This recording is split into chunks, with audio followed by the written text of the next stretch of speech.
So we have a trade. The Anaheim Ducks and the Boston Bruins meet up to make a pretty massive trade, and it will definitely have some implications on what happens for the rest of this year's NHL trade deadline. Let's get right into this video. If you like what we're doing here at Goal Line Hockey, want to see the latest news around the NHL, make sure to give this video a thumbs up and a subscribe down below. Let's get right into the video.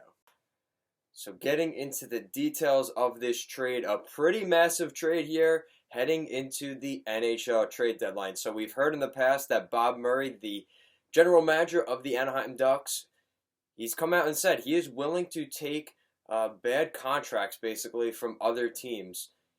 It will come at a price, but he is willing to do it. Well, this was an interesting deal as we see the Anaheim Ducks and the Boston Bruins make a trade. The Anaheim Ducks trade out to the Boston Bruins Ondrej Kase.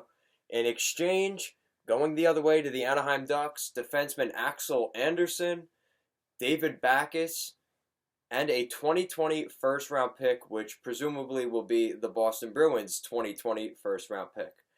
So what does this trade look like? The details. So a couple of things to know. Ondrej Kase has one more year left on his contract past this season, so he still has another season on his contract. He's going to be making $2.6 million for this season and next season, each of those seasons. So a Boston team that's pretty close to the cap ceiling get a very solid top six winger for less than $3 million for the next 2 years. So they have some stability there with Ondrej Kase. He's going to fit perfectly in that top six there with the Boston Bruins.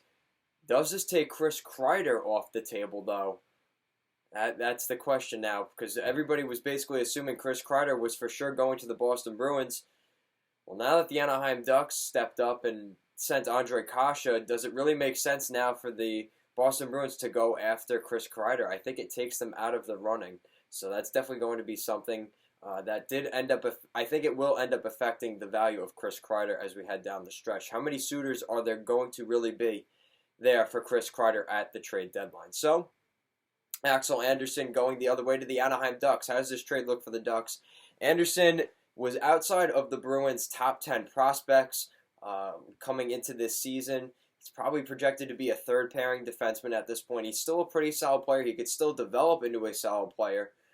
But based off of his recent performances in juniors and the AHL, the expectations for him have definitely gone down a little bit, and the potential ceiling of him has definitely slowly decreased. So there is still potential there. He's a young defenseman, and the Anaheim Ducks, based off of what we've been hearing, they may be willing to move out some other players. So bringing in another player to get some experience and get a good look at for the rest of this season. And Axel Andersson, pretty good job there. David Backes. So they take on David Backes' bad contract. He's making $6 million for the next couple of years, a pretty bad contract.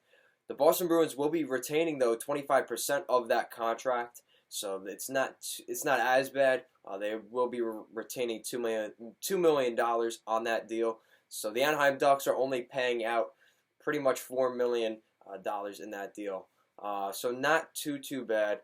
Again, it's not the best deal, not the worst deal either, but it's definitely interesting, taking a look at how things are working out now with Anaheim. The Boston Bruins pick up their top six winger, and to sweeten the pot, I think David Backes and the first round pick are just a sweetener to get Backes out.